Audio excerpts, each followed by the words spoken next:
बिस्मिल्लाहिर्रहमानिर्रहीम, अस्सलाम वालेकुम। आज से हम स्टार्ट करने वाले हैं पैथोलॉजी। स्पेशल पैथोलॉजी हम स्टार्ट कर रहे हैं, तो हमारी जो बुक होगी वो पैथोमा से हम कवर करेंगे। तो पैथोमा के साथ साथ जो इम्पॉर्टेंट पास्ट पेपर के क्वेश्चन हैं, बल्कि तमाम पास्ट पेपर के क्वेश्चन वो भी साथ साथ मैं आपको बताता रहूँगा, और साथ जो इम्पॉर्टेंट मॉर्फोलॉजीज़ हैं वो भी मैं आपको साथ कवर कराता जाऊँगा। आपने नोट करते रहना है, जो सेपरेट जगह बनी हुई है पैथोमा के ऊपर। तो आज हम जो टॉपिक स्टार्ट करने वाले हैं वो है वेस्कुलर पैथोलॉजी, चैप्टर नंबर 7 है। छोटा सा टॉपिक है, इसके साथ जो कार्डियक पैथोलॉजी है वहाँ से मिला के कैसे क्यों आया करता है। वेस्कुलाइटिस सबसे पहले हमारा टॉपिक है। वेस्कुलाइटिस क्या है? आइटिस आ रहा है, यानी इन्फ्लेमेशन हो रही है। It is defined as inflammation of the blood vessel wall. एक और चीज़, पैथोमा के अगर आप लेक्चर्स नहीं आपने लिए हुए तब भी आप सुन सकते हैं। I will also tell the important points जो कि पैथोमा के लेक्चर्स के अंदर एक्स्ट्रा थे। Inflammation of the blood vessel wall, इसको हम वेस्कुलाइटिस कहते हैं। हमारी जो आर्टीरियल वॉल होती है इसकी बेसिकली 3 लेयर्स होती हैं। एक होती है intima, media and adventitia, 3 layers basically. Intimal layer जो होती है ये एंडोथेलियल लेयर होती है, और जो मीडिया होती है ये स्मूथ मसल लेयर होती है, और जो एडवेंटिशिया होती है ये कनेक्टिव टिश्यू लेयर होती है। अब आगे जो इसकी इटियोलॉजी है वेस्कुलाइटिस की, बेसिकली अननोन है, ठीक है। And most cases are non infectious in nature, ठीक है, यानी इन्फेक्शन नहीं होता। क्लिनिकल फीचर्स क्या है? अब हमारे पास जो वेस्कुलाइटिस के जो क्लिनिकल फीचर्स होते हैं ये नॉन स्पेसिफिक से होते हैं। बेसिकली 2 टर्म्स के अंदर हम इसको देख सकते हैं, एक तो नॉन स्पेसिफिक सिम्टम्स और एक symptoms of organ ischemia. Non specific symptom जो जर्नल सिम्टम्स होते हैं, like malaise, fever, fatigue, weight loss and myalgias वगैरह, ये हो सकता है। और ऑर्गन इस्कीमिया के आपके पास सिम्टम्स हो सकते हैं। अब ये क्यों होते हैं? Due to the luminal narrowing. जब भी इन्फ्लेमेशन होती है, ठीक है, उसके बाद फिर वो प्रोग्रेसिव आगे हीलिंग होती है, स्कारिंग होती है। वेसल्स के अंदर ज़्यादातर ये होता है कि ल्यूमिनल नैरोइंग हो जाती है फाइब्रोसिस की वजह से, हीलिंग प्रोसेस की वजह से, या फिर थ्रोम्बोसिस की वजह से। ये हमेशा याद रखने कि inflammation in vessels will lead to luminal narrowing. ये 2 नॉन स्पेसिफिक सिम्टम्स हैं। Non specific symptoms including fever, fatigue, weight loss and organ ischemia. अब हमारे पास 3 टाइप्स की वेस्कुलाइटिस हैं: large vessel vasculitis, medium vessel vasculitis, और हमारे पास स्मॉल वेसल वेस्कुलाइटिस है। तो इनमें से सबसे ज़्यादा जो इम्पॉर्टेंट है that is large vessel vasculitis, क्योंकि इसमें से क्वेश्चन आया हुआ है। तो लार्ज वेसल वेस्कुलाइटिस की अगर हम बात करें तो इसकी बेसिकली 2 टाइप्स होती हैं: टेम्पोरल आर्टेराइटिस या जॉइंट सेल आर्टेराइटिस, दूसरा है टाकायासु आर्टेराइटिस। टेम्पोरल आर्टेराइटिस का सिनेरियो 2-3 दफ़ा आया हुआ है पास्ट पेपर के अंदर। इसके अंदर क्या क्या चीज़ें आती हैं? इसका डिफरेंशियल आ जाता है, इसका पैथोजेनेसिस आ जाता है, और सिनेरियो के अंदर इसके सिम्टम्स डेफिनेटली दे के फिर पूछा जाता है कि कौन सी कंडीशन है। तो सिनेरियो जो आया हुआ है वो मैं आपको बताता हूँ अभी। तो 69 ईयर ओल्ड मेल का एक आया हुआ था, वो मैंने यहाँ पे लिखा हुआ है। तो सवेयर हेडेक के साथ आया है, फॉर 2 मंथ्स बीपी नॉर्मल है, और उसे एक tender palpable cord like area feel होता है अपने लेफ्ट टेम्पल के ऊपर। अब यहाँ पर हमने जैसे बात की कि टेम्पोरल आर्टेराइटिस है, तो डेफिनेटली तो it will be related to your temporal artery और एंड टेम्पल्स के साथ इसका रिलेशनशिप आएगा। इसको हम दोबारा सिनेरियो की तरफ आते हैं। इसके जब हम सिम्टम्स पढ़ते हैं तो टेम्पोरल जॉइंट सेल आर्टेराइटिस को हम डिफाइन करते हैं कि ग्रेनुलोमेटस वेस्कुलाइटिस है, that classically involve the branches of the carotid artery. Granuloma formation है एंड साथ वेस्कुलाइटिस है, ग्रेनुलोमेटस वेस्कुलाइटिस है। इसके अंदर एक बात जो इम्पॉर्टेंट है कि it is greater than adults, मतलब जिनकी एज 50 ईयर से ज़्यादा हो उनके अंदर होती है, और ज़्यादातर फीमेल्स होती हैं। प्रेजेंटेशन क्या है? एक तो आपकी हेडेक होगी टेम्पोरल आर्टरी के इन्वॉल्वमेंट की वजह से, विजुअल डिस्टर्बेंसेस हो सकती हैं ऑप्थेल्मिक आर्टरी के इन्वॉल्वमेंट की वजह से, जॉ क्लॉडिकेशन हो सकते हैं, फ्लू लाइक सिम्टम्स हो सकते हैं, एंड मसल पेन हो सकता है, पॉलीमायल्जिया, रिमैटिका, और ESR रेज होता है। सही है। सिम्टम्स क्या क्या हैं? Headache, visual disturbances, jaw claudication, flu like symptoms. अगर आप इसकी बायोप्सी करेंगे तो अब क्या मिलेगा, ग्रैनुलोमेटस वेस्कुलाइटिस है, ग्रैनुलोमा फॉर्मेशन हुई हुई है। ग्रैनुलोमा के अंदर क्या क्या चीज़ें होती है, जाइंट सेल्स आपको नज़र आ सकते हैं, हिस्टियोसाइट्स वगैरह, एंड साथ इंटिमल फाइब्रोसिस होगी। जैसे कि मैं आपको बता रहा था पहले भी कि जहाँ पर भी इन्फ्लेमेशन हो रही है तो it can lead to fibrosis, तो giant cells and intimal fibrosis मिलेगा, और ESR आपको जो है ना लैब्स के ऊपर हाई मिलेगा। बायोप्सी के अंदर और क्या हमें मिलता है कि जो लीजन्स होती हैं ना वो सेगमेंटल होती हैं, तो आपको ने जब भी डायग्नोसिस करना होता है तो आपने बायोप्सी का एक लंबा सेगमेंट लेना होता है। हो सकता है कि जो आप सेगमेंट लें वहाँ पर वो प्रेजेंट ही ना हो जो लीजन है, सो आपने एक लंबा जो है सेगमेंट लेना होता है, लेकिन फिर भी अगर नेगेटिव आ रही है तो आप इसको एक्सक्लूड नहीं कर सकते। ट्रीटमेंट क्या होता है, कॉर्टिकोस्टेरॉइड्स होते हैं, और ये बड़ा एक इमरजेंसी है क्योंकि ब्लाइंडनेस कॉज कर सकता है, तो आपने इसको ट्रीट करना होता है। तो ये आपके पास टेम्पोरल आर्थराइटिस। अब जो यहाँ पर चीज़ें नहीं लिखी हुई वो मैं आपको बता देता हूँ। अब हमारा सिनेरियो क्या था, 69 ईयर ओल्ड पेशेंट था, यानी ग्रेटर देन 50 एज थी। एक तो यहाँ से आप इसका क्लू ले सकते हैं। सवेयर हेडेक थी, ठीक है, और उसने फिर एक बात की कि palpable cord like area over left temple, तो आप ये लिख सकते हैं इसके साथ इसको डायग्नोस अगर आपने करना हो, या इसके फीचर्स में भी लिख सकते हैं कि palpable mass, tender palpable mass over the temple area, severe headache है, ठीक है। सो ये इस तरह का कोई चीज़ आए, हेडेक हो जाए और कोई टेम्पोरल मैस दे रहा, तो आपने समझ जाना है कि ये है। इसका डिफरेंशियल सब ऐसे क्यों आया हुआ, तो डिफरेंशियल इसका नीचे वाला ही है, टाकायासो आर्थराइटिस डिफरेंशियल आप इसके अंदर लिख सकते हैं।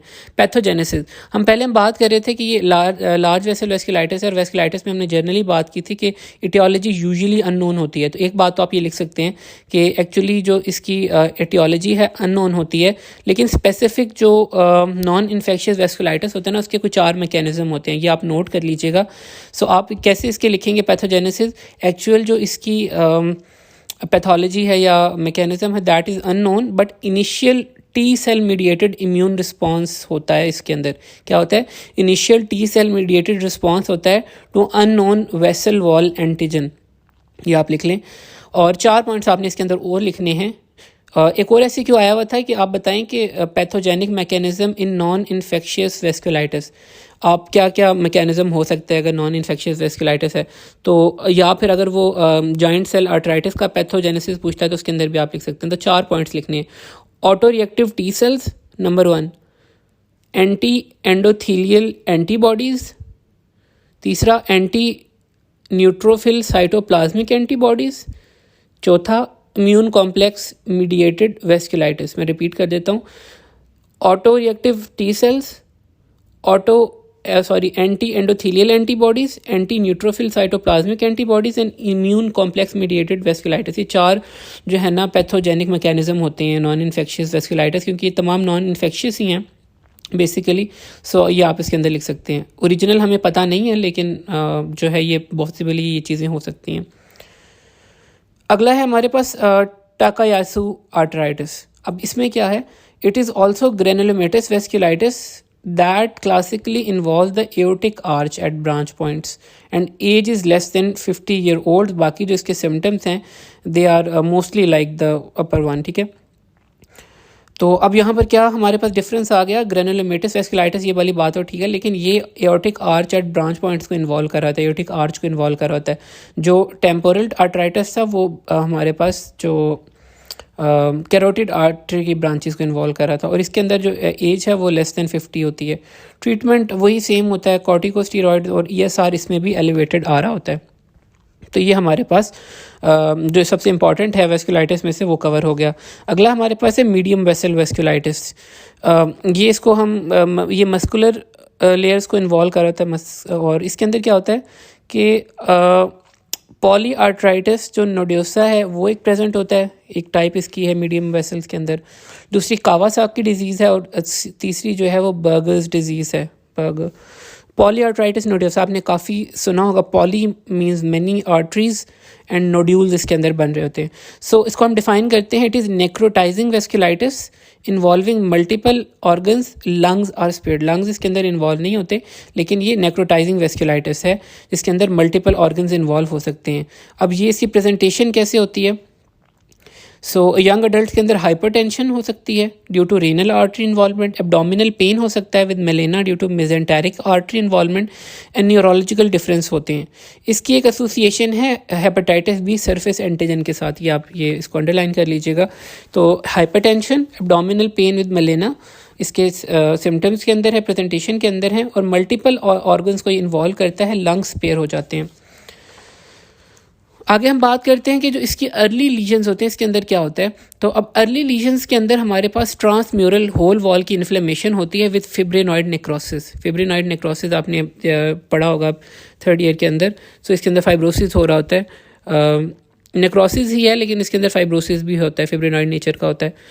तो इसकी एक स्पेसिफिक जो अपीयरेंस होती है इमेजिंग के अंदर से हम कहते हैं strings of pearls, strings on pearl या स्ट्रिंग्स ऑफ पर्ल, जैसे बीड्स नहीं होते, ठीक है, तो उस तरह नज़र आ रहा था। अब वो क्यों होता है कि जब आपके पास इन्फ्लेमेशन होती है, ट्रांसम्यूरल इन्फ्लेमेशन होती है, सो आपके पास ऑब्वियसली जो वॉल होती है ना वो वीक हो जाती है। वॉल जब वीक होती है तो उसके अंदर एनेरिज्म डेवलप हो जाता है। तो ऐसे ही लग रहा होता है कि वेसल के अंदर एनेरिज्म की वजह से कि स्ट्रिंग्स आपको नज़र आ रही हैं, ठीक है। ट्रीटमेंट इसकी कॉर्टिकोस्टेरॉइड्स और साइक्लोफॉस्फामाइड है, फैटल इफ़ नॉट ट्रीटेड।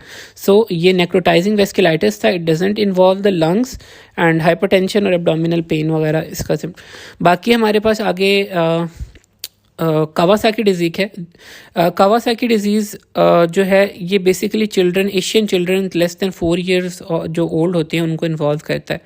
हमारे पास बड़े नॉन स्पेसिफिक से साइंस आते हैं। नॉन स्पेसिफिक के अंदर हमारे पास फीवर, कंजक्टिवाइटिस और रिथमैटिस रैश हो सकता है, पाम्स एंड सोल का, और सर्वाइकल नोड्स इनलार्ज होते हैं। कोरोनरी आर्टरी की इन्वॉल्वमेंट होती है और इस वजह से बच्चों के अंदर MI का रिस्क होता है और एनेरिज्म भी हो सकता है। ट्रीटमेंट है ये एस्पिरिन और IVIG देते हैं। अब यहाँ पर अगर आपने पैथोमा के लेक्चर्स नहीं भी सुने हुए या सुने हुए तो उन्होंने एक चीज़ बताई थी कि इसको याद करने का ये तरीका है कि आप एक बच्चा अपने जहन के अंदर लेके आएँ जो कि कावासाकी मोटरसाइकिल के ऊपर बैठा हुआ है। सो वहाँ से आप देख लें उसने मोटरसाइकिल चला रहा है तो उसके पाम्स और सोल्स इंटैक्ट हैं, तो आप यहाँ से याद रख सकते हैं कि erythematous rash of palms and sole हो सकता है। And Kawasaki is racing bikes या हाई स्पीड बाइक्स होते थे। फीवर याद रख सकते हैं, ठीक है, आप यहाँ से याद कर सकते हैं। इंजन हॉट होता है और इसके साथ साथ आप देख सकते हैं कि जब आप बाइक चला रहे होते हैं तो आपकी हार्ट रेट इंक्रीज़ करती है, तो आप यहाँ से कोरोनरी आर्टरी की इन्वॉल्वमेंट याद रख सकते हैं। So non specific features, less than 4 years of old बच्चा होगा, एज ऑफ बच्चा होगा, उसके साथ fever, conjunctivitis, erythematous rash, coronary artery involvement की वजह से थ्रोम्बोसिस और MI। यहाँ पर एस्पिरिन वैसे हमेशा आपने जनरली भी पढ़ा होगा कि एस्पिरिन नहीं देते बच्चों को। उसकी वजह क्या होती है कि स्पेसिफिकली जो बच्चे वायरल डिजीज़ के साथ प्रेजेंट करते हैं उनको एस्पिरिन कभी नहीं देनी चाहिए, क्योंकि राय सिंड्रोम का जो डेवलपमेंट का चांस होता है वो बहुत ज़्यादा बढ़ जाता है। लेकिन यहाँ पर ज़रूरी इसलिए हो जाता है कि यहाँ पर थ्रोम्बोसिस का चांस होता है इन्वॉल्वमेंट की वजह से कोरोनरी आर्टरी के, तो यहाँ पर आप एस्पिरिन दे सकते हैं, ठीक है। सो बच्चे के अंदर अगर कभी MI का जिक्र आपको नज़र आए तो कावासाकी डिजीज़ होगी। आगे बर्गर्स डिजीज़ है, तो ये भी नेक्रोटाइजिंग वेस्कुलाइटिस है लेकिन ये डिजिट्स को इन्वॉल्व कर रहा होता है। इसकी प्रेजेंटेशन कैसे है? अल्सरेशन, डिजिट्स आपकी पे जो उंगलियां होती हैं आगे डिजिट्स होते हैं, अल्सराइजेशन, ठीक है, ulceration, gangrene, auto amputation of fingers and toes and Raynaud phenomena present होता है।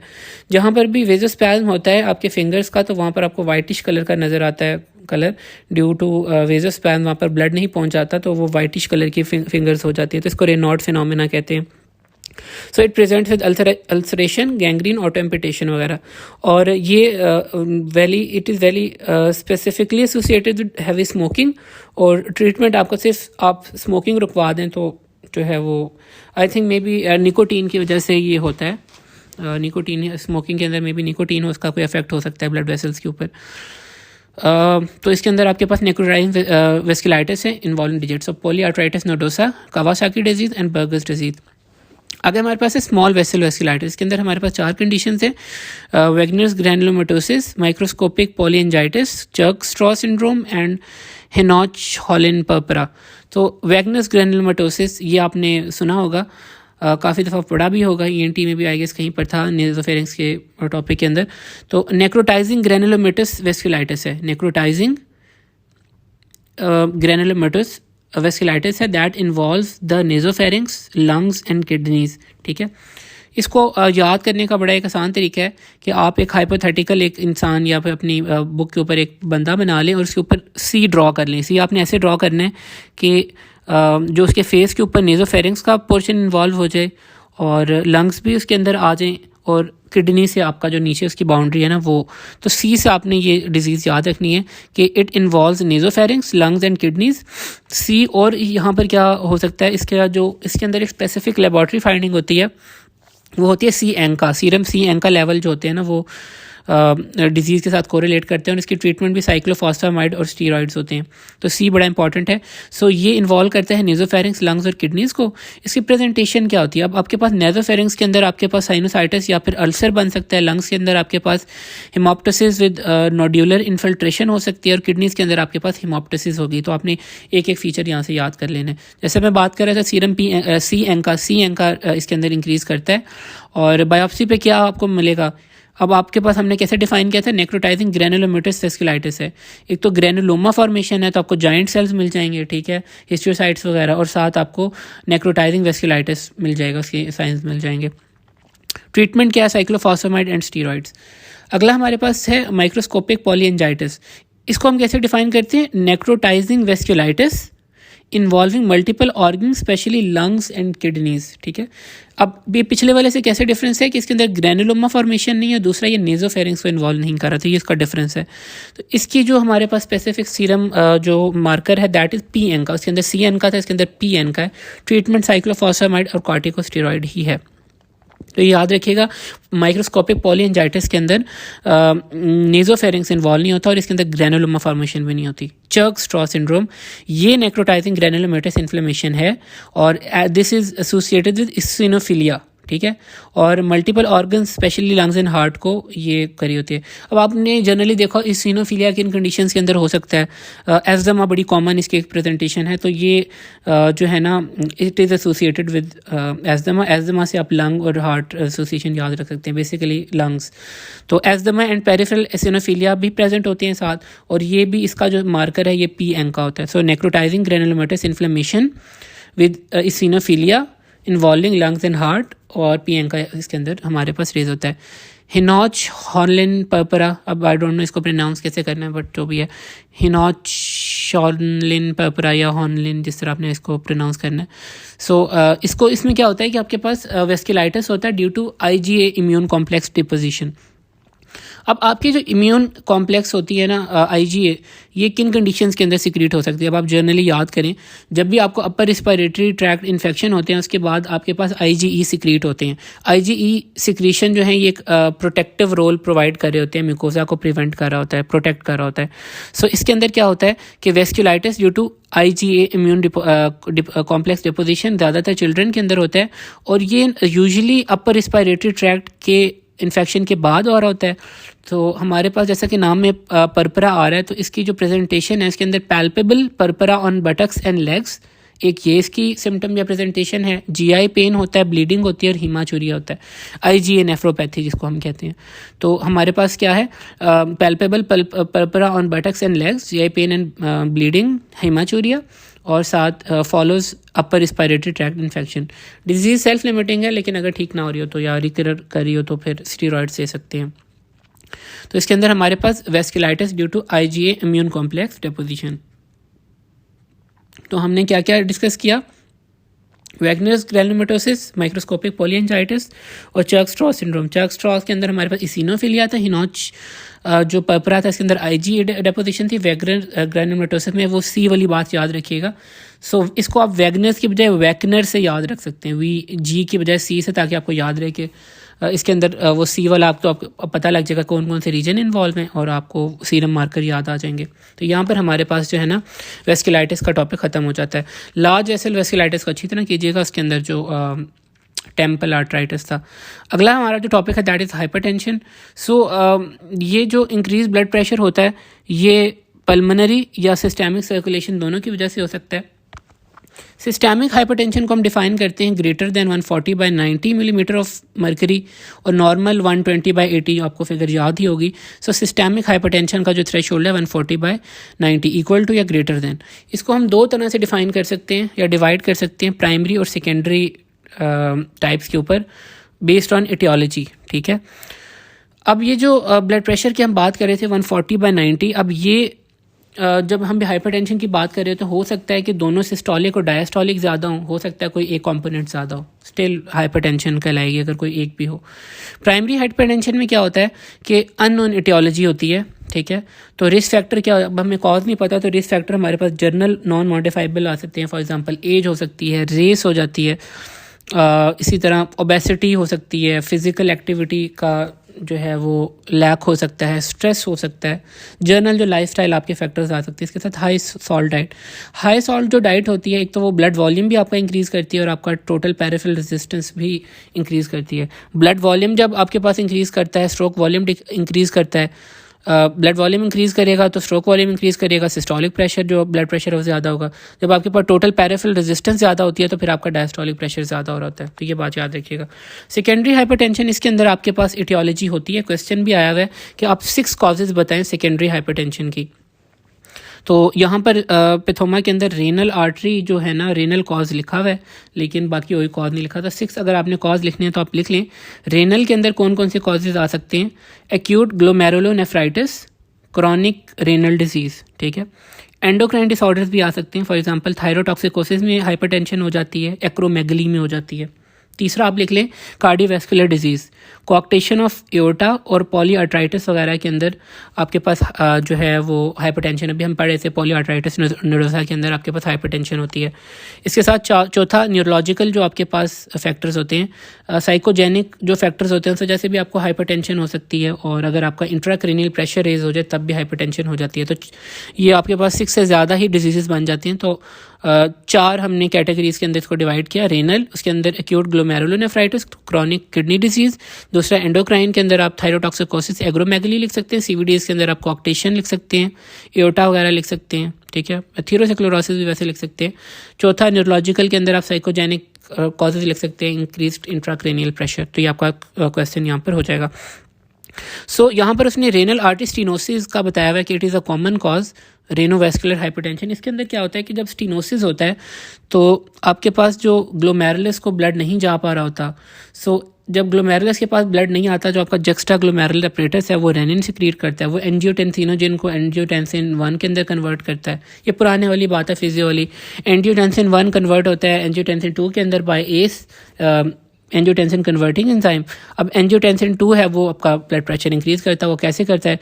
एक तो जो आर्टीरियल स्मूथ मसल होता है उसको कॉन्ट्रैक्ट करवाता है, पेरिफेरल रेजिस्टेंस इंक्रीज़ कराता है, और दूसरा ये होता है कि एल्डोस्टेरॉन के रिलीज़ कराता है। वो आपके पास सोडियम की जो है वो रिजॉर्प्शन ज़्यादा करा देता है, वाटर रिटेंशन ज़्यादा हो जाती है, इस वजह से आपका जो प्लाज्मा वॉल्यूम है वो ज़्यादा हो जाता है। ये पुरानी बात है, इसके अंदर कोई नई बात नहीं है, आप खुद भी लिख सकते हैं।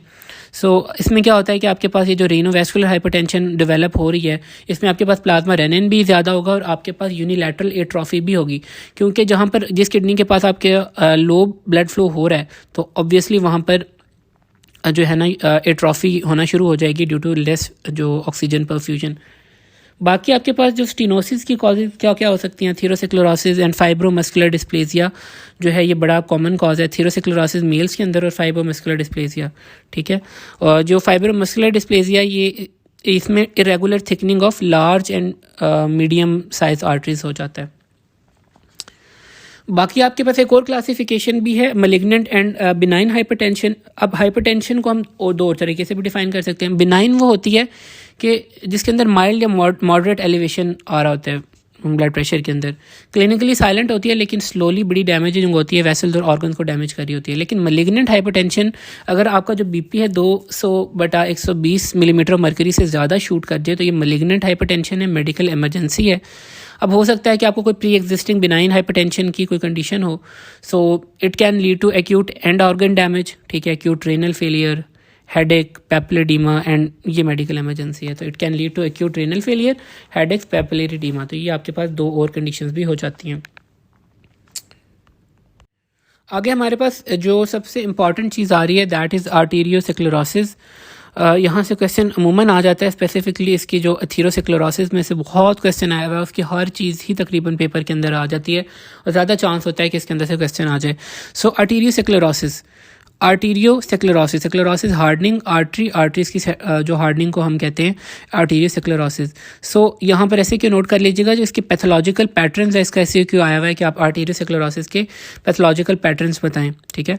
SCQ के अंदर ही आया हुआ है। तो इसके 3 हैं, एथेरोस्क्लेरोसिस, आर्टीरियोस्क्लेरोसिस इटसेल्फ और Monckeberg medial calcific sclerosis, Monckeberg medial calcific sclerosis. So ये आपके पास, अब हमारे पास एथेरोस्क्लेरोसिस है। Atherosclerosis is very important. तो इसका सिनेरियो कैसे आता है कि आपके पास एक पेशेंट है, उसे सबस्टर्नल पेन हो रही है, डिफ़िकल्टी इन ब्रीदिंग हो रही है, हो सकता है उसको इमरजेंसी में लेके जा रहे हो, रास्ते में उसकी डेथ हो जाए, ऑटोप्सी करेंगे या बायोप्सी करेंगे तो थिकन्ड वॉल आपको मिलेगी आर्टरीज की। तो इसकी स्पेसिफिक ये फाइंडिंग होती है कि thickened wall of arteries, substernal pain, difficulty in breathing, ठीक है। या फिर रेज्ड आपको प्लैक मिल सकती हैं एब्डोमिनल एओर्टा वगैरह के अंदर। तो ये इसका सिनेरियो आता है। तो आपने अगर ये आए तो आपने पिक कर लेना कि एथेरोस्क्लेरोसिस है। इसके अंदर इसकी डिजीज़ का डायग्नोसिस पूछ लेते हैं, इसकी डायग्राम एथेरोस्क्लेरोटिक प्लैक की ये पूछ लेते हैं, इसका जो है मॉर्फोलॉजी भी पूछ लेते हैं, साइट्स पूछ लेते हैं, फैक्टर्स पूछ लेते हैं, पैथोजेनेसिस पूछ लेते हैं, कॉम्प्लिकेशन पूछ लेते हैं, तमाम चीज़ें पूछी हुई हैं। तो ये मैं आपको कराता भी हूँ, एक हमने इसकी पैथोलॉजिकल पैटर्न कर लिए। सो बेसिकली जो हमारे पास एथेरोस्क्लेरोसिस होता है ये क्या है, इसकी डेफिनेशन भी एक दफ़ा आई हुई है। सो इसको हम डिफ़ाइन कैसे करते हैं कि इट इज़ डिफाइंड एज, ये लिख लीजिएगा, defined as arterial wall thickening due to invasion and accumulation of WBCs या foam cells and proliferation of intimal smooth muscles creating an atheromatous fibrofatty plaque. यानी एक हमारे पास आर्टीरियल वॉल थिकनिंग है due to invasion of WBCs, foam cells and proliferation of intimal smooth muscles creating an atheromatous plaque. आप इस तरह भी define कर सकते हैं और आप कॉम्पोजिशन की बेस के ऊपर भी डिफाइन कर सकते हैं। ये मैं भी आपको कॉम्पोजिशन कराऊंगा तो मैं आपको बता दूंगा। सो अब intimal plaque that obstructs blood flow, जो पैथोमा के अंदर लिखा हुआ है। सो इसके अंदर एक नेक्रोटिक लिपिड कोर होती है विद द फाइब्रोमस्कुलर कैप। तो इसके अंदर ये इसकी मॉर्फोलॉजी थोड़ी बहुत यहाँ पर इसने डिस्कस की हुई है। मॉर्फोलॉजी का क्वेश्चन आता है तो ये आप लिख लें। और आपके पास कंपोनेंट का सवाल भी आता है कि कंपोनेंट्स बताएंगे क्या क्या होते हैं एथेरोस्क्लेरोटिक प्लैक और मॉर्फोलॉजी। तो ये दोनों सेम चीज़ ही हैं, सेम ही लिखना है आपने। तो ये आप साइड पे कहीं लिख लें। तो हमारे पास जो एथेरोस्क्लेरोटिक प्लैक होती है ना, उसके अंदर 3 मेन कंपोनेंट्स आते हैं। सेल्स होते हैं कुछ, एक्स्ट्रा सेलुलर मैट्रिक्स होता है और intra cellular and extra cellular lipid होता है। सेल्स के अंदर हमारे पास, ये आप 3 पॉइंट्स लिख लें। सेल्स के अंदर हमारे पास cells ECM and intracellular extracellular lipid. Cells के अंदर आपके पास कौन से सेल्स होते हैं, smooth muscle cells, macrophages and T cells. Extracellular matrix के अंदर आपके पास कोलेजन, इलास्टिक फाइबर्स और प्रोटियोग्लाइकेंस हो सकता है। इंट्रा सेलुलर और एक्स्ट्रा सेलुलर लिपिड इटसेल्फ आएगा। और जो हमारे पास प्लैक होती है, जैसे कि पैथोमा में भी लिखा हुआ है कि इसका एक सुपरफिशियल फाइब्रस कैप होता है, ठीक है, फाइब्रोमस्कुलर कैप होता है, ठीक है। और उसके अंदर फाइब्रोमस्कुलर है तो कोलेजन और स्मूथ मसल सेल्स होते हैं कैप के अंदर बेसिकली। और जो डीप टू द कैप वो नेक्रोटिक इसका कोर होता है, नेक्रोटिक लिपिड कोर, जिसके अंदर बेसिकली कोलेस्ट्रॉल प्रेजेंट होता है। तो ये इसकी मॉर्फोलॉजी है। पहले आपने इसके 3 कंपोनेंट्स लिख देने हैं और उसके बाद आपने बता देना इसका एक सुपरफिशियल कैप होता है जो कि स्मूथ मसल सेल और कोलेजन से बना होता है, और उसके अंदर deep to the cap necrotic core होती है जिसके अंदर लिपिड या कोलेस्ट्रॉल मौजूद होते हैं, नेक्रोटिक डेब्री मौजूद होता है, फोम सेल्स वगैरह होते हैं, लिपिड्स होते हैं। तो ये आपका जो है ना मॉर्फोलॉजी का सवाल हो जाएगा। तो आपके स्क्रीन के ऊपर इसकी डायग्राम भी बनी हुई है। डायग्राम भी 2 दफ़ा उन्होंने पूछी हुई है कि आप ड्रॉ करें। तो आप इनमें से कोई भी डायग्राम जो है, ये मैंने 2-3 लगा दी, एक पास पेपर वाली है और एक हिस्टोलॉजी वाली है। तो आप कोई भी इसमें से ड्रॉ कर सकते हैं। आपको मॉर्फोलॉजी याद होगी तो आप अच्छी तरह बना लेंगे। अगला है कि एक सवाल आया हुआ था कि आप बताएं कि कौन कौन सी आर्टरीज इन्वॉल्व होती हैं एथेरोस्क्लेरोसिस के अंदर। So it involve large and medium size arteries, abdominal aorta, coronary artery, internal carotid artery and popliteal artery. 4 arteries जो है ना ये आपने याद रखनी है, abdominal aorta, coronary artery, popliteal artery and internal carotid artery. ऐसे क्यों मार्क भी कर लें। अगला है रिस्क फैक्टर्स, ये भी ऐसे क्यों आया हुआ है। तो रिस्क फैक्टर हमारे पास 2 होते हैं, एक मॉडिफाइबल और एक नॉन मॉडिफाइबल। मॉडिफाइबल जिनको हम चेंज कर सकते हैं अपनी हैबिट्स की वजह से। फॉर एग्जांपल हाइपरटेंशन है, हाइपर कोलेस्ट्रोलीमिया है, स्मोकिंग है, डायबिटीज़ है, ओबेसिटी वगैरह, ये ऐसे फैक्टर्स हैं जो कि मॉडिफाइबल हैं। Hypertension, hyper cholesterolemia, smoking, diabetes. Non modifiable factors हैं जिनको हम मॉडिफाई नहीं कर सकते। फॉर एग्जांपल आपकी एज है, विद एज आपके पास ये इसकी सेवेरिटी ज़्यादा हो जाती है। जेंडर, फॉर एग्जांपल ज़्यादा रिस्क होता है मेल्स के अंदर और पोस्ट मेनोपॉजल फीमेल्स के अंदर। इसी तरह जेनेटिक्स हो सकती है, फैमिली हिस्ट्री अगर आपको है तो ये आपके पास नॉन मॉडिफाइबल रिस्क फैक्टर्स होते हैं। एज, जेंडर, जेनेटिक्स, मॉडिफाइबल के अंदर हाइपरटेंशन, हाइपरकोलेस्ट्रोलेमिया, स्मोकिंग, डायबिटीज़। अगला इसका सवाल जो आता है वो पैथोजेनेसिस का आता है। पैथोजेनेसिस सिंपल सा ही है कि आपको जब भी एंडोथेलियम का डैमेज होता है तो जो लिपिड्स हैं वो इंटमा के अंदर लीक कर जाते हैं, ठीक है। जो लिपिड्स होते हैं उनकी ऑक्सीडेशन हो जाती हैं और उनको फिर जो मैक्रोफेजेस हैं वो कंज्यूम कर लेते हैं और फोम सेल्स बन जाते हैं, ठीक है। तो फिर जो ये इन्फ्लेमेशन और हीलिंग का प्रोसेस होता है इट लीड्स टू जो है ना deposition of extra cellular matrix and proliferation of smooth muscle. 3 points के अंदर आप इसका पैथोजेनेसिस लिख सकते हैं। सबसे पहले आपके पास एंडोथेलियल डैमेज हुआ है, लिपिड अंदर जो हैं लिपिड्स की ऑक्सीडेशन हो गई है, मैक्रोफेज ने कंज्यूम किया, उसके बाद हीलिंग और इन्फ्लेमेशन का प्रोसेस कंटिन्यू हुआ है और वहाँ पर एक्स्ट्रा सेलुलर मैट्रिक्स और प्रोलिफरेशन हो गई है, तो ये आपका इसी तरह ये प्लैक बन जाती है। बाकी इसके पास बाद आपके पास जो चीज़ है वो इसके मॉर्फोलॉजिकल स्टेजेस हैं। इसमें ये लिखा हुआ है कि फैटी स्ट्रीक्स बनती हैं, इस तरह फैटी स्ट्रीक से ये स्टार्ट होती है और अर्ली इन लाइफ और ये फिर प्रोग्रेस कर जाती है एथेरोस्क्लेरोटिक प्लैक के अंदर। कॉम्प्लिकेशन का सवाल आता है कि आप या सिंपल कॉम्प्लिकेशन लिख दें या समटाइम्स ये भी सवाल आया हुआ है कि कॉम्प्लिकेशन विद मैकेनिज्म लिखें कि किस मैकेनिज्म के तहत कॉम्प्लिकेशन होती है। तो हम मैकेनिज्म के तहत लिख लेते हैं। 4 बेसिक इसके मैकेनिज्म हैं कॉम्प्लिकेशंस के। एक हमारे पास स्टीनोसिस हो सकता है, दूसरा हमारे पास प्लैक रप्चर हो सकती है, तीसरा हमारे पास एथेरेटिक जो हमारे पास एम्बोलाई बन सकता है, एथेरोस्क्लेरोटिक एम्बोलाई बन सकता है, चौथा हमारे पास एनेरिज्म फॉर्मेशन हो सकती है। अब जब भी आपके पास स्टीनोसिस होगा, फॉर एग्जांपल अब हमने मेन आर्टरीज की बात की थी, ठीक है। अगर फॉर एग्जांपल पॉप्लेटियर आर्टरी के अंदर आपके स्टीनोसिस हुआ है तो आपको पेरिफेरल वैस्कुलर डिजीज़ हो जाएगी। अगर कोरोनरी आर्टरी के अंदर हुआ है तो आपके पास एंजाइना हो जाएगा। अगर मेसेंटेरिक आर्टरी के अंदर हो गया तो आपके पास इस्केमिक बाउल डिजीज़ हो जाएगी। तो स्टीनोसिस डिपेंड करता है कि किस आर्टरी के अंदर हो रहा है, तो उस आर्टरी के फिर आपको सिम्टम्स आएंगे। अगर तो आपकी प्लैक रप्चर हो गई है तो ऑब्वियसली वहाँ पर आपके पास जो कॉन्टेंट्स हैं वो रिलीज़ होंगे, कोगुलेशन जो कैस्केड है वो जो है वो टर्न ऑन हो जाएगा और फिर वहाँ पर थ्रोम्बोसिस होगा और आपके पास मायोकार्डियल इन्फाक्शन हो सकता है। तो रप्चरिंग की वजह से आपको हार्ट के अंदर मायोकार्डियल इन्फाक्शन हो सकता है कोरोनरी आर्टरी की वजह से, और स्ट्रोक हो सकती है अगर मिडिल सेरेब्रल आर्टरी के अंदर ये प्लैक रप्चर कर जाए। तीसरा है कि आपके पास एम्बोलाई, अगर वो जो प्लैक बना हुआ है वो जो रप्चर के साथ कहीं और ट्रैवल कर जाए तो फिर एम्बोलाई बन जाएगा, ठीक है। और अगर वेसल वॉल की वीकनिंग की वजह से एनोरिज्म डेवलप हो सकता है, लाइक एब्डोमिनल एओर्टा के अंदर एओर्टिक एनोरिज्म हो सकता है।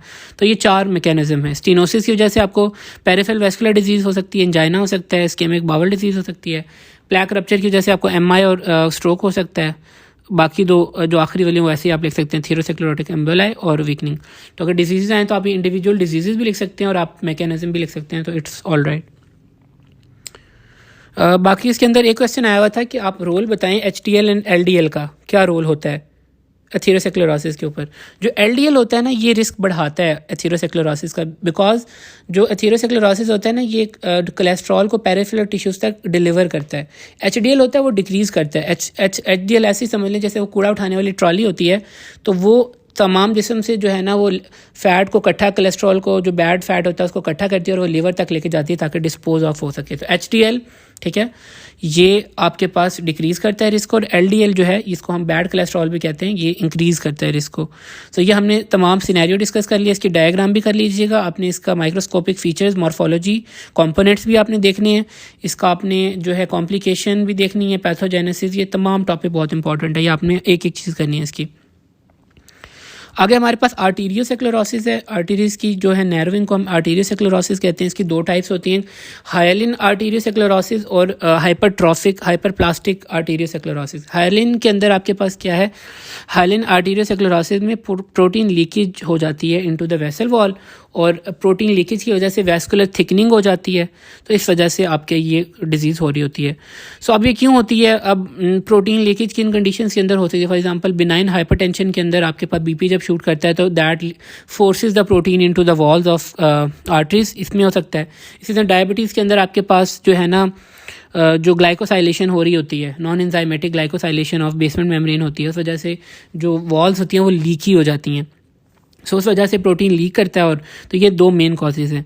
So it can lead to जब ये होता है तो आपके पास प्रोटीन डेपोजिशन की वजह से थिकनिंग है, उस वजह से आपका जो वेसल कैलिबर है वो डिक्रीज़ कर जाता है और एंड ऑर्गन इस्कीमिया हो सकता है, ठीक है। So it classically produce glomerular scarring, जिसको हम आर्टीरियोलो नेफ्रोसेक्लेरोसिस कहते हैं, ठीक है। That can lead to chronic renal failure. So hyaline arteriosclerosis protein leaking होती है, थिकनिंग हो जाती है, हाइपरटेंशन डायबिटीज़ की वजह से होता है। अगला है हाइपरप्लास्टिक। अब हाइपरप्लास्टिक के अंदर ऑब्वियसली थिकनिंग हो रही है हाइपरप्लेजिया की वजह से, और इसके अंदर हमारे पास अनियन स्किन अपीयरेंस आती है इसकी, अगर आप बात करें मॉर्फोलॉजी की। सो ये किस वजह से होता है? ये मलिग्नेंट हाइपरटेंशन की वजह से होता है। पिछली हमारी हाइलिन वाली बिनाइन की वजह से थी, मलिग्नेंट की वजह से होता है। इसके अंदर भी कैलिबर डिक्रीज हो जाता है वेसल का और एंड ऑर्गन इस्कीमिया का चांस होता है, और it can also lead to fibrinoid necrosis. Last time हमने पॉलीआर्ट्राइटिस नोड्यूसा के अंदर जो हमारी मिडिल साइज आर्टरी से उसके अंदर हमने देखा था कि उसके अंदर भी फिब्रिनॉइड नेक्रोसिस था। तो ये हाइपरप्लास्टिक जो आर्टीरियोसेक्लेरोसिस है इसके अंदर भी हो सकता है।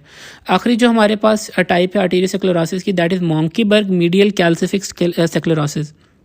नाम से पता लग रहा है कैल्सिफिकेशन ऑफ मीडिया, यानी हमारे पास जो मीडियल लेयर होती है, मस्कुलर लेयर होती है, उसकी हमारे पास कैल्सिफिकेशन हो जाती है, लेकिन it doesn't lead to non obstruction, मतलब ऑब्स्ट्रक्शन नहीं हो रही होती, इसके अंदर नॉन ऑब्स्ट्रक्टिव डिजीज़ है। सो इतनी क्लिनिकली इंपॉर्टेंट नहीं है, और ये एक्सीडेंटल आपको किसी एक्सरे या मैमोग्राम में नज़र आएगी, वरना ये नज़र नहीं आती। सो इसके अंदर से एथेरोस्क्लेरोसिस कर लीजिएगा। अगला जो हमारा टॉपिक है that is aortic dissection and aneurysm.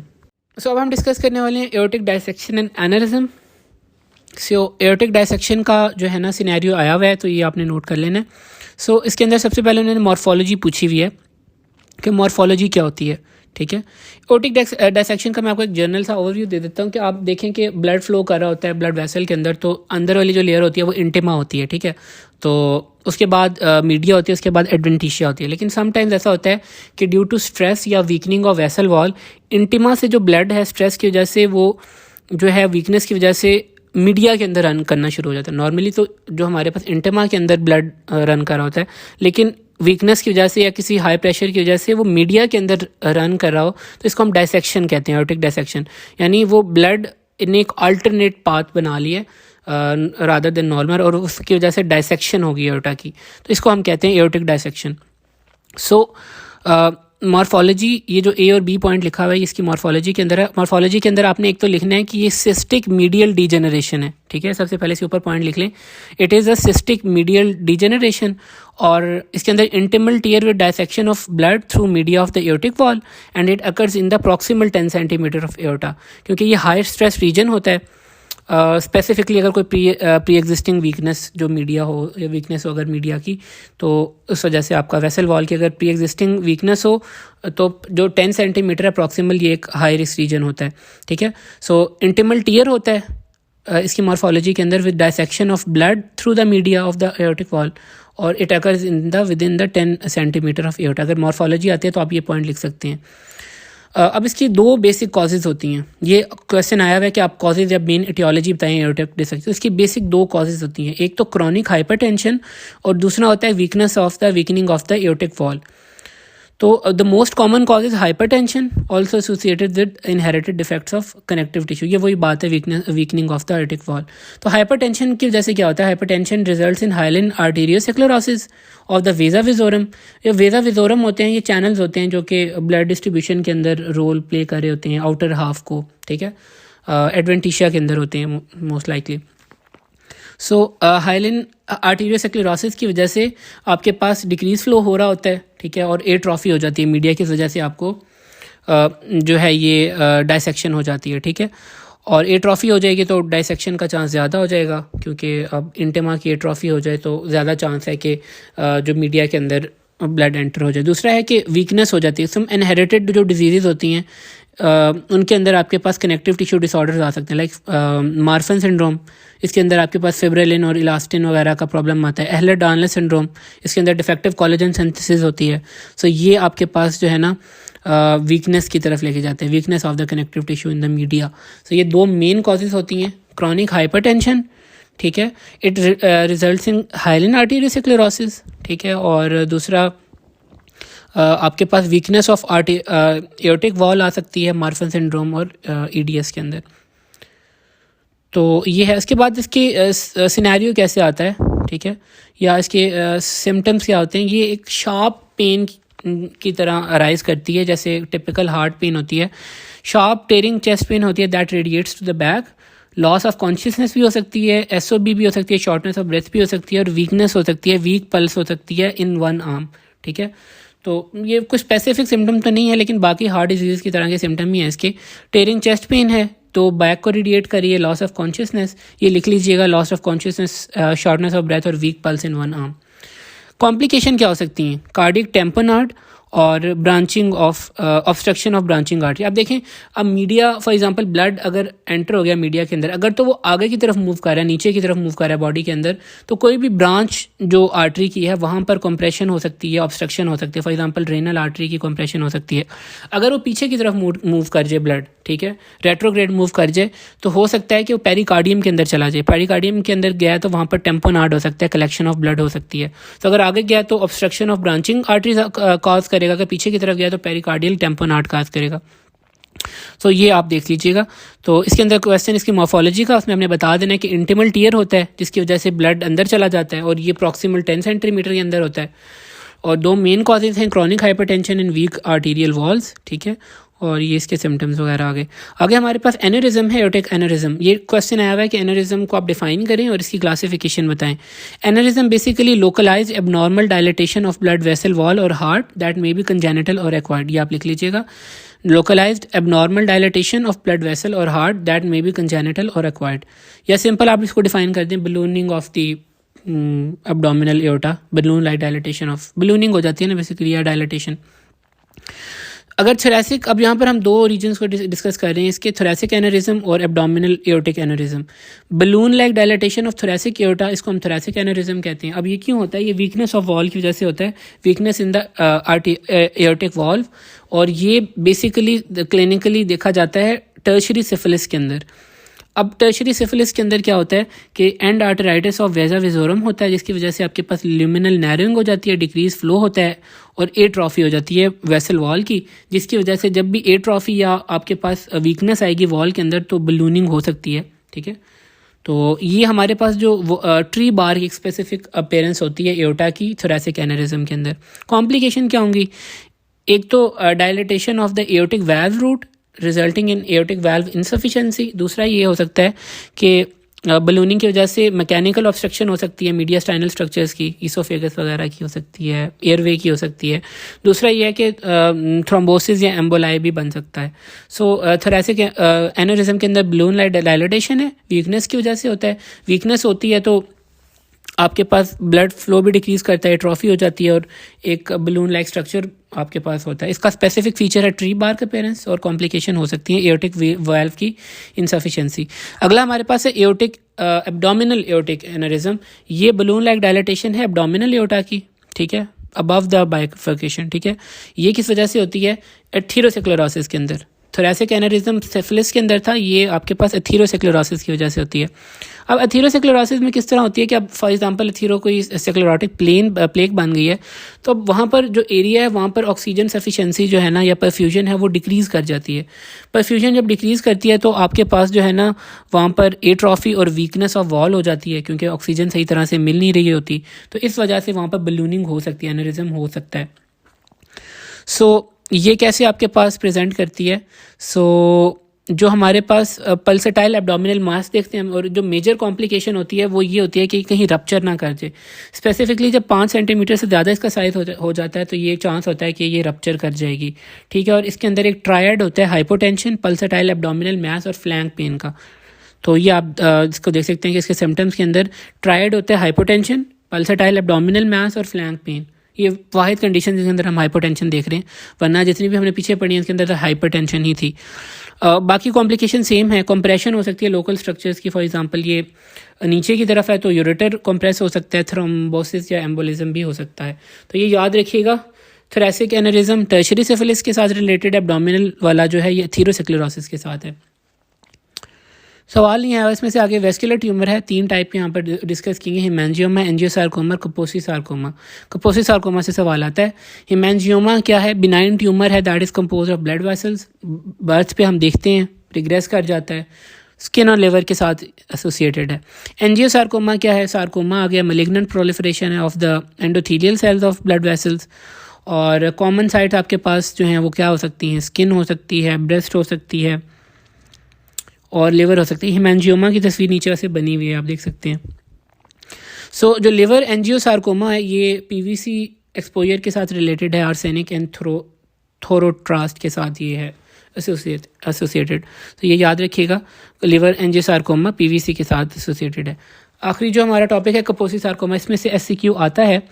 तो अब Kaposi sarcoma is a low-grade malignant proliferation of endothelial cell that is associated with HHV8 type virus। ठीक है, तो इसकी जो जब भी सिनेरियो आता है ना तो वो आपको बताता है कि आपके पास प्लैक्स या पैचेस बन गए हैं, नोड्यूल्स बन गए हैं over legs, violaceous plaques over legs.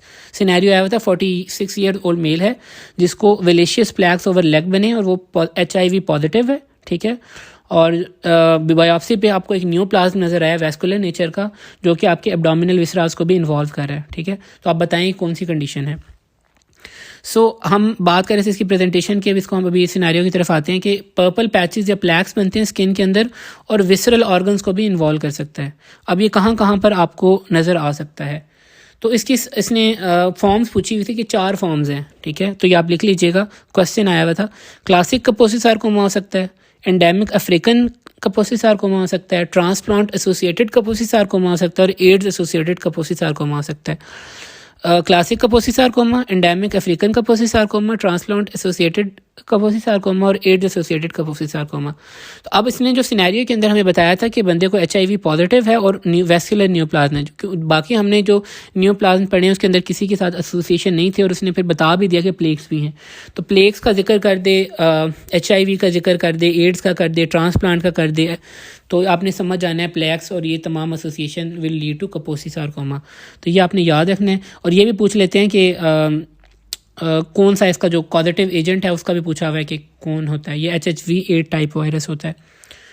तो ये हमारा टॉपिक हो गया। तो इसमें से चीज़ें अच्छी तरह कीजिएगा। एओर्टिक डायसेक्शन को देख लीजिएगा, कपोसी सार्कोमा, एथेरोस्क्लेरोसिस को बहुत अच्छी तरह देख लीजिएगा और वेस्कुलाइटिस के अंदर आपने अगर चीज़ें देखनी हो तो लार्ज वेसल वेस्कुलाइटिस अच्छी तरह देख लीजिएगा और हाइपरटेंशन की जो एटियोलॉजी है या कॉजेज़ हैं वो देख लीजिएगा। तो उम्मीद है टॉपिक आपको समझ आया होगा। अच्छी तरह रीड कीजिएगा, दुआ में ज़रूर याद रखिएगा। अल्लाह हाफिज़।